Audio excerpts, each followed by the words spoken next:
Hello दोस्तों, कैसे हैं आप सब। स्वागत है आप सभी का कॉमिक वर्ल्ड चैनल पर। तो चलिए दोस्तों, शुरू करते हैं राज कॉमिक्स में परमाणु सीरीज का अगला कॉमिक विशेषांक, तेरा क्या होगा। संजय गुप्ता पेश करते हैं तेरा क्या होगा। अंतरिक्ष के रहस्यों को जानने के लिए जुटे सभी देशों में आज हमारा देश भी अपनी सबसे बड़ी उपलब्धि दर्ज करने जा रहा है, और ये सब आपकी वजह से ही संभव हो पाया। डॉक्टर अनीस रज़ा, आपने ही F5 नामक दुनिया का वह सबसे पहला रोबोटिक स्पेस फाइंडर बनाया है जो अंतरिक्ष की खोज की दुनिया में क्रांति ला देगा। F5 के निर्माण के बारे में सुनकर सारी दुनिया के वैज्ञानिक हैरान हैं, क्योंकि F5 अंतरिक्ष के ऐसे ऐसे रहस्यों को उजागर करेगा जिनके बारे में पहले कभी नहीं सुना गया है। आज F5 को एक रॉकेट की सहायता से अंतरिक्ष में भेजा जा रहा है, और आप रॉकेट को लॉन्च करने के लिए काउंटडाउन करेंगे। Thank you. Super cop inspector steel का निर्माता डॉक्टर अनीस रज़ा एक नई जिम्मेदारी निभाने को तैयार था। 10, 9, 8, 7, 6, 5, 4, 3, 2, 1, 0। काउंटडाउन पूरा हुआ। अब होना तो ये चाहिए था कि एक तेज़ धमाके के साथ रॉकेट ज़मीन छोड़ देता, लेकिन हुआ कुछ और ही। अरे, ये क्या हुआ? रॉकेट तो हवा में उड़ा ही नहीं। ओह नो, ऐसा कैसे हो सकता है? इसलिए क्योंकि इस रॉकेट के नसीब में आकाश की ऊंचाइयाँ और अंतरिक्ष की गहराइयाँ नहीं लिखी हैं। ओह नो, ये कौन है? एनर्जी चूस नाम है मेरा। मैंने इस रॉकेट को उड़ाने वाली सारी एनर्जी को चूस लिया है। मैं नहीं चाहता कि F5 अंतरिक्ष की गहराइयों में जाकर गुम हो जाए, क्योंकि मेरे आका ने अरबों रुपए में उसका सौदा विदेशियों से कर लिया है। तू ऐसा कर पाए उससे पहले ही तेरी जिंदगी का सौदा मौत के साथ पक्का हो जाएगा। थाए थाए थाए। हा हा हा। एनर्जी चूस का जन्म हर एनर्जी को चूसने के लिए हुआ है। वह गोलियों की भी एनर्जी चूस सकता है। ओह ओह, इसके हाथों से निकलती तेज ऊष्मा गोलियों को पिघलाकर सोख रही हैं। भागो यहाँ से। सभी भागे, लेकिन डॉक्टर अनीस रज़ा नहीं भागा। मैं तुझे F5 किसी भी कीमत पर हासिल नहीं करने दूंगा। ओह, तो तू F5 को अंतरिक्ष में भेजने के लिए मरा जा रहा है। पुडुम। चल, इस रॉकेट की सोखी हुई एनर्जी वापस करके मैं तेरी ये इच्छा पूरी किए देता हूँ। पुडुम। ले, F5 को लेकर रॉकेट ऊपर उड़ गया। अरे ये क्या, रॉकेट तो थोड़ा ही ऊपर जाकर रुक गया, और अब वो नीचे आ रहा है। मेरे ख्याल से हम इसे नीचे आने की जगह गिरना कहेंगे तो अतिशयोक्ति नहीं होगी। और जानता है वो क्यों गिर रहा है? क्योंकि मैंने उसकी बहुत कम पावर उसे लौटाई थी, सिर्फ इतनी कि वे नीचे गिरे, टूटे, लेकिन उसमें विस्फोट ना हो। ओह नो, ये इसने क्या कर दिया? इतनी ऊंचाई से गिरकर वह रॉकेट तो टूटेगा ही, स्पेस स्टेशन भी तबाह हो जाएगा। यही तो मैं चाहता हूँ, क्योंकि रॉकेट के गिरने के बाद मैं F5 को आसानी से हासिल कर लूँगा। अब देखना सिर्फ ये था कि वह तबाही कितनी जल्दी ज़मीन तक पहुँचनी थी, लेकिन देखा कुछ और, वह जिसकी कल्पना करना आसान नहीं था। अरे, नीचे गिरता रॉकेट एकाएक हवा में स्थिर हो गया है। इस पीले और हरे धब्बे की वजह से जो रॉकेट से चिपका हुआ है, वह पीला और हरा धब्बा नहीं है, मैं उसे अच्छी तरह पहचानता हूँ। वो परमाणु है। वह परमाणु ही था। F5 जैसे आविष्कार की सुरक्षा की दृष्टि से रोबोट ने पहले से ही अपने यंत्रों की फ्रिक्वेंसी को यहाँ सेट कर रखा था, इसलिए मैं इससे निपटने के लिए सही समय पर यहाँ पहुँचा। अब मैं इसे सही सलामत इसकी जगह पर खड़ा कर देता हूँ। हमें यह अंदाज़ा था कि तू ज़रूर आएगा परमाणु। तूने यहाँ आकर हमारे अंदाजे को सही साबित कर दिया। तो तू परमाणु के बारे में जानता है? क्या ये भी जानता है कि परमाणु आता है तो तुझ जैसों की शामत भी साथ आती है? जानता हूँ, लेकिन बनाने वाले ने एनर्जी चूज को खुद एक शामत बनाया है, इसलिए वे किसी भी शामत से नहीं डरता। ओह, इन परमाणु रस्सियों ने तो मुझे जकड़ लिया। ये अभी तुझे इतना बेबस कर देंगी तो हिलने को भी तरसेगा। अच्छा, कहाँ है मुझे बेबस करने वाली तेरी परमाणु रस्सियाँ? ओह नो, उसका सूट तो परमाणु रस्सियों को अपने में सोख कर गायब कर रहा है। कैसे? तेरी परमाणु रस्सियाँ एटॉमिक पावर से बनी हुई है ना, और मेरा स्पेशल सूट एटॉमिक पावर से बनी हर चीज़ को सोखने के लिए ही बना है। ऐसा, देखते ही ये परमाणु छल्लों को कैसे सोख पाता है। तेरी बेवकूफ़ी से भरी तेरी बेवकूफ़ी से मेरी ड्रेस को भरपूर एटॉमिक पावर चूसने को मिल रही है, और मुझे उम्मीद है कि तू ये बेवकूफ़ी लगातार करता रहेगा। ओह, उसकी ड्रेस के रहते उस पर वार करना सचमुच बेवकूफ़ी है। वह मेरी परमाणु पावर को ऐसे ही सोखता रहेगा। उसकी ड्रेस का कुछ करना होगा, और इसके लिए ज़रा दूसरे तरीके से परमाणु रस्सी का इस्तेमाल करना होगा। एक बार फिर मुझे अपनी परमाणु रस्सी में फंसाकर तू कौन सा तीर मार लेगा? इस बार परमाणु रस्सी उसे फंसाने नहीं आई थी। ये बात एनर्जी चूज को ज़रा देर से पता चली। चल, अरे ये क्या हो रहा है? तेरी ड्रेस फट रही है। पड़ाक बूम आ! अब बारी आंखों के आश्चर्य से फटने की। एक ही बार में चित्त हो गया। गिरफ्तार करो इसे। ऐसा नहीं होगा परमाणु, क्योंकि मैं चित्त नहीं हुआ था बल्कि चेतन हो रहा था। आ! इस मिनी मशीन के साथ जो तुझसे तेरी सारी पावर्स के साथ साथ तेरी चेतना को भी छीन लेगी। ओह, ओह, इसकी मशीन सचमुच मेरी पावर छीन लेगी। मुझे इनसे बचने के लिए ट्रांसमिट होना होगा। कब तक ट्रांसमिट अवस्था में रहेगा? कब तक छोटा होकर बचेगा? ओह, बहुत ही अनोखी है इसकी मशीन। मेरी पावर्स को तेजी से सोख रही है। रही सही कसर पूरी हो रही है मेरे वार करने से, जिनसे उस मिनी मशीन को तो कोई नुकसान नहीं पहुंचा, उल्टे वार करने से मेरी पावर्स और भी कम हो रही हैं। ओह, अब तो ये मुझ पर घातक वार भी कर रहा है, जिनसे मेरा बचना मुश्किल हो रहा है। और जब मैं बच ही नहीं पाऊंगा तो भला F5 को कैसे बचा पाऊंगा? ओह, परमाणु संभलो, बचाओ अपने आप को इससे। आप शायद डॉक्टर अनीस रजा हैं, सुपर कॉप इंस्पेक्टर स्टील के निर्माता। हाँ, अपने पावर्स एनालाइजर से मैंने उसकी पावर्स का निरीक्षण कर लिया है। अगर तुम किसी तरह उसकी पावर का उसे ही निशाना बना दो तो वह खत्म हो सकता है। उसने मेरी सारी पावर्स को खींच लिया है। ऐसे में मैं उसे खत्म करने के लिए बहुत कुछ नहीं कर सकता। एक काम हो सकता है, रोबोट मेरी पावर्स को बढ़ाकर मुझे बचा सकते हैं, लेकिन ऐसा तभी हो सकता है जब उनकी फ्रीक्वेंसी मुझ तक पहुंच जाए। ये काम तो हो जाएगा। मेरा पावर्स एनालाइजर उन फ्रीक्वेंसीज को पकड़कर और उनकी क्षमता बढ़ाकर उन्हें तुम तक पहुंचा सकता है। ऐसा है तो आप अपना काम कीजिए डॉक्टर रज़ा, मैं उसे ख़त्म करने का अपना काम करता हूँ। तो तू समझ चुका है कि मौत तेरा मुकद्दर बन चुकी है, इसलिए तू जल्दी मौत को गले लगाने मेरे सामने आ गया है। परमाणु का बचना मुश्किल था, लेकिन ऐसा सिर्फ एनर्जी चूज का सोचना था। परमाणु बचा भी, और एनर्जी चूज पर ऐसा वार करने में भी सफल हुआ जिसने एनर्जी चूज को ख़त्म ही कर डाला। वो ख़त्म हो रहा है। इसी के साथ F5 दुश्मनों के हाथों में जाने से बच गया। लगता है अब हमें F5 को कुछ समय और बचा कर रखना होगा। ऐसा क्यों? एनर्जी चूज ने रॉकेट के पावर सिस्टम से जो छेड़छाड़ की है, उसने पावर सिस्टम में गड़बड़ी पैदा कर दी है। उस गड़बड़ी को ठीक करने के लिए हमें कुछ समय लगेगा। ओह, इस तरह तो F5 की सुरक्षा का सवाल खड़ा हो जाएगा। हाँ, लेकिन शायद परमाणु के पास सवाल का जवाब हो सकता है। मेरे ख्याल से F5 की सुरक्षा के लिए सबसे अच्छी जगह दिल्ली ही होगी। वहाँ के डिफेंस हेडक्वार्टर में वो सुरक्षित रहेगा। वहाँ उसे मैं पहुँचा दूंगा। गुड, मैं भी यही चाहता था। लेकिन जो F5 को चाहता था वह एक बार फिर परमाणु की वजह से मुझे हार का मुंह देखना पड़ा। और ऐसा हुआ है उस रोबोट की वजह से। वह परमाणु की खोई हुई ताकत फिर से अपनी लैब में बना देगा।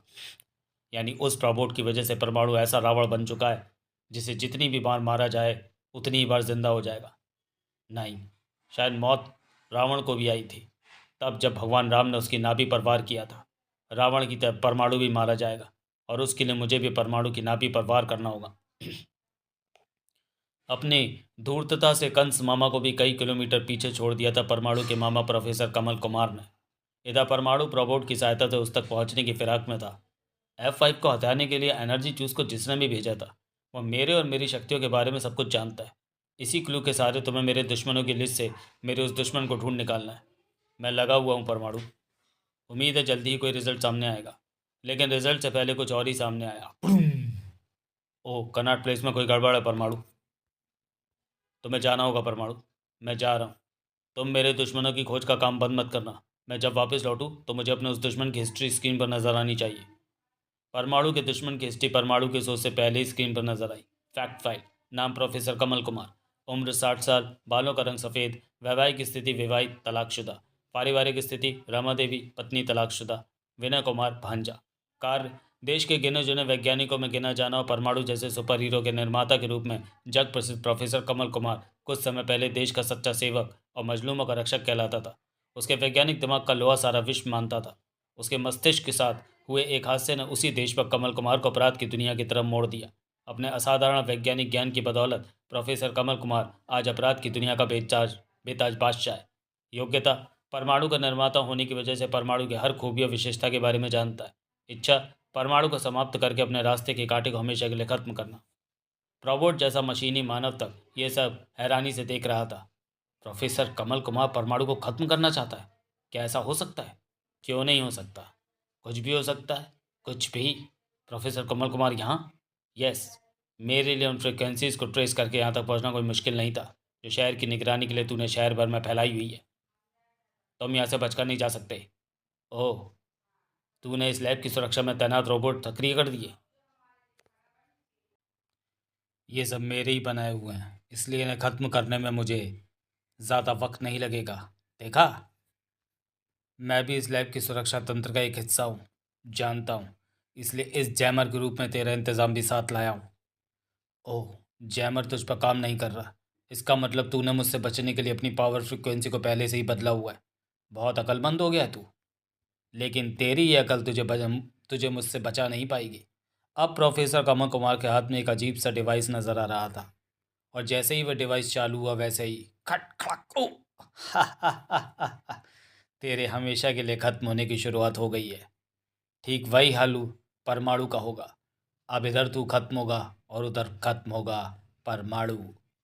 शहर में तबाही मचाओ और परमाणु बुलाओ। यह आइडिया हम जैसों के लिए बहुत अच्छा है। ये बात तो है, लेकिन क्या तुझे मालूम है कि परमाणु जब आता है तो तेरे जैसों के लिए बहुत बुरा होता है। अब यहाँ बुरा एक ही शख्स के साथ होगा, और वो शख्स तू होगा। ओ, ये क्या हो रहा है? मेरी ऊर्जा तेरी परमाणु पावर से क्रिया करके उन्हें एक नया रूप दे रही है। एक ऐसा रूप जो तेरा ही दुश्मन है। मेरी परमाणु रस्सियों से बनी इस मोटी मोटी केबल से मुझे ही जकड़ लिया है, और इनका टूटना मुश्किल है। इसलिए इनसे बचने के लिए मुझे छोटा होना होगा, और मुझे इनसे अपने परमाणु छल्लों से जल्दी निपटना होगा। ओ नहीं, उसकी ऊर्जा तो मेरे परमाणु छल्लों को भी घातक रूप दे रही है। कोई मेरे परमाणु छल्ले के साथ ऐसा कर सकता है? ये तो मैंने सोचा ही नहीं था। ओ, अब ये सब मुझ पर ही हमला कर रहा है। मुझे ही अपनी लपेट में लेना चाहते हैं।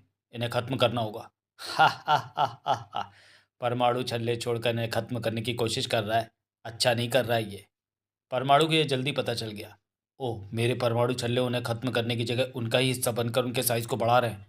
इन्हें ख़त्म करने के लिए उन पर हमला करने से कुछ नहीं होने वाला। मुझे उस पर हमला करना होगा जो मेरी परमाणु पावर्स को ऐसा अनोखा रूप प्रदान कर रही है, और वो है वह ऊर्जा जो उसके यंत्र से निकल रही है। मुझे छोटा होकर उस यंत्र तक पहुंचना होगा और इसे नष्ट करना होगा। पड़ा बूम! वो ये क्या? जैसे ही मैंने इस यंत्र को नष्ट किया है, वैसे ही उससे निकलकर ऊर्जा ने मुझे अपनी चपेट में ले लिया है। परमाणु, तेरे शरीर में भी परमाणु पावर्स का समावेश है, इसलिए ऊपर वाला ही जाने कि यह ऊर्जा तेरे साथ क्या करने वाली है। उफ, वह ऊर्जा परमाणु के साथ जो भी कर रही थी वो बुरा कर रही थी। बहुत ही बुरा। तू तो एक अजीब ही प्राणी बन गया परमाणु। ऐसा प्राणी जो न कभी धरती पर देखा गया और न किसी ग्रह पर। अरे, तेरा रूप तो और भी अनोखा होता जा रहा है। उफ, यह ऊर्जा मेरे साथ अजीब सा खिलवाड़ कर रही है, और मैं इससे बच भी नहीं पा रहा हूँ, क्योंकि यह ऊर्जा मुझे मेरी किसी भी पावर का इस्तेमाल नहीं करने दे रही है। ऐसे में प्रोबोट का ही सहारा है, वही कुछ कर सकता है। लेकिन अभी तक उसने मुझे बचाने के लिए कुछ किया क्यों नहीं? मैं तो उसकी फ्रिक्वेंसी की रेंज में हूँ। परमाणु को ये नहीं मालूम था कि प्रोबोट कुछ करने की स्थिति में था ही नहीं। हा हा हा हा हा। इस डिवाइस की तरंगों ने तेरे शरीर के सारे पेच और नट बोल्ट निकाल दिए। अब तू स्टील का ऐसा ढांचा मात्र है जो हल्की सी ठेस पाकर ताश के पत्तों के ढेर की तरह बिखर जाएगा। बिखर गया। बिखर गया। काश परमाणु इस सीन को अपनी आंखों से देख पाता। कैसे देखेगा बेचारा? वो तो खुद खत्म होने के कगार पर खड़ा हुआ है। ओह, परमाणु बचने की कोशिश में लगा हुआ है। मुझे भी उसे खत्म करने की अपनी कोशिश में कोई कसर नहीं छोड़नी चाहिए। परमाणु सच में बचने की कोशिश में लगा हुआ था। इस ऊर्जा ने मेरी ऐसी हालत इसलिए बनाई हुई है क्योंकि वह ऊर्जा मेरी परमाणु पावर से क्रिया कर रही है। मैं बच सकता हूँ अगर मैं अपने शरीर को परमाणु पावर रहित कर लूँ, और ऐसा करने के लिए मुझे अपनी कलाइयों के ब्रेसलेट, अपनी छाती पर मौजूद परमाणु लोगो और कमर से बंधी अपनी बैंड को अपने शरीर से अलग करना होगा। हालांकि मैं जानता हूँ मैं ऐसा करके बहुत बड़ा रिस्क लूँगा, क्योंकि बिना अपनी पावर्स के मैं उड़ नहीं सकता। लेकिन चांस की बात कि नीचे स्विमिंग पूल है।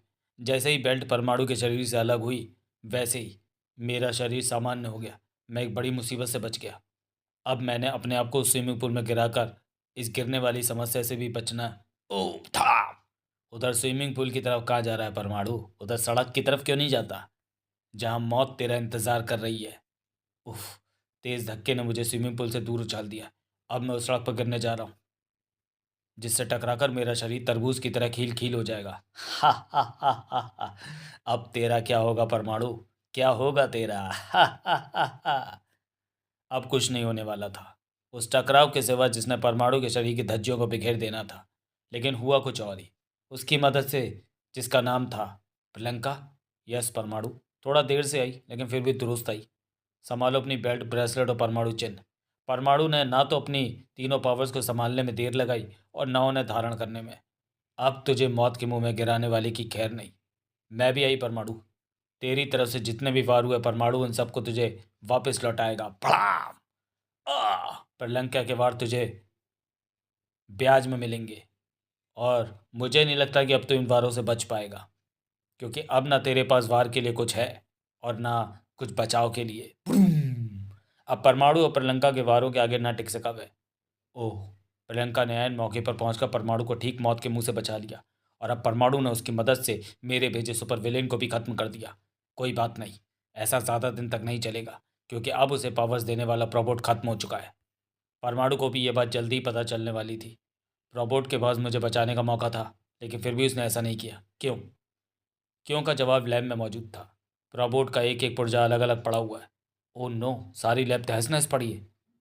उफ, कैसे हुआ? ये किसने किया? तुम्हारे सवालों का जवाब इस कंप्यूटर स्क्रीन पर नजर आ रहा है परमाणु।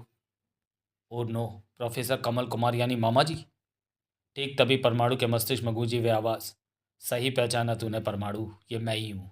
F5 को हासिल करने के लिए मेरा तुझे अपने रास्ते से हटाना ज़रूरी है, लेकिन उससे पहले प्रोबोट को हटाना ज़रूरी था, क्योंकि इसी से तुझे पावर्स मिलती हैं। प्रोबोट के ख़त्म होने के बाद अब तेरे पास सिर्फ यही पावर्स बची है जो तेरे शरीर पर मौजूद है, और ये पावर जल्दी ही तेरा साथ छोड़ देंगी। फिर तू मेरे हाथों चींटी की तरह मसला जाएगा।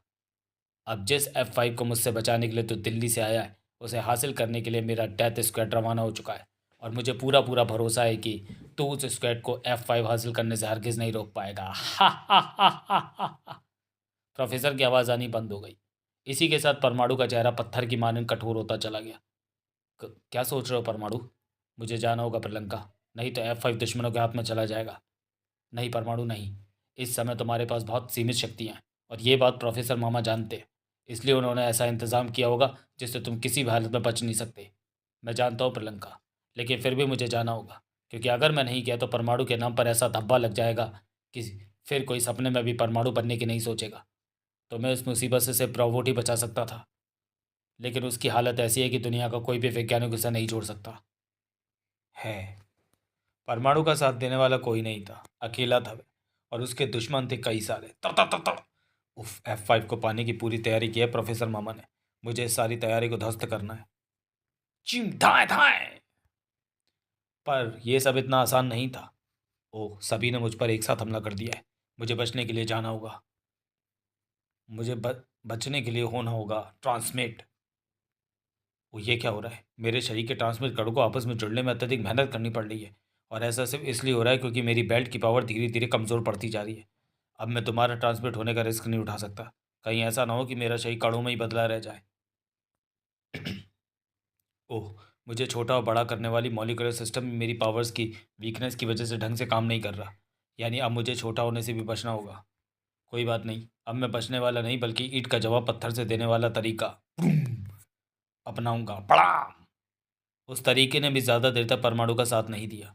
ओह! अब ना तो मैं ढंग से ओढ़ पा रहा हूँ और ना परमाणु छल्ले छोड़ पा रहा हूँ। अब मुझे ये लड़ाई ज़मीन पर लड़नी होगी, और वो भी अपने हाथों से छूटने वाली इन परमाणु रस्सियों से। भड़ाक! धौड़! लेकिन अफसोस, परमाणु रस्सी भी ज़्यादा देर तक परमाणु के साथ नहीं रही। परमाणु रस्सी के रूप में परमाणु की आखिरी पावर भी खत्म हो चुकी थी। इसी के साथ परमाणु के मस्तिष्क में गूंज उठा वह ठहाका। हा हा हा हा हा। खत्म तेरी तेरी सारी पावर्स खत्म परमाणु। अब तू सिर्फ एक काम कर सकता है। अपनी उस मौत का इंतज़ार तो अब कुछ ही क्षणों में तुझ तक पहुंचने वाली है। हा हा हा। अब परमाणु के पास वाकई अपने तक पहुंचने वाली मौत को रोकने का कोई रास्ता नहीं था। अब कुछ नहीं कर सकता था परमाणु, अपनी मौत का इंतज़ार करने के सिवा। लेकिन मौत के पहुंचने से पहले परमाणु तक कोई और पहुंची। प्रियंका, वह प्रियंका जिसके हाथ में थमी थी परमाणु की नई बेल्ट। एक क्षण के 100वें हिस्से से पहले ही प्रियंका के हाथ में थमी बेल्ट परमाणु की कमर पर बंधी नजर आ रही थी और अपना काम कर रही थी। ये बेल्ट काम कर रही है? इसे तुम कहाँ से लाई प्रियंका? इसका जवाब मैं तुम्हें दूंगा परमाणु, लेकिन जवाब सुनने के चक्कर में हमलावरों से अपना ध्यान मत हटा लेना। बड़ाक बड़ाक! रोबोट, ये तुम ही हो रोबोट? लेकिन तुम्हें तो प्रोफेसर मामा ने खत्म कर दिया था। और जहाँ तक मुझे पता है कि दुनिया का कोई भी वैज्ञानिक तो मैं नहीं जोड़ सकता था। सभी यही समझते थे, लेकिन राजनगर के सुपर कॉप इंस्पेक्टर स्टील के निर्माता डॉक्टर अनीस जैसे बेमिसाल रोबोटिक वैज्ञानिक ने यह करिश्मा कर दिखाया।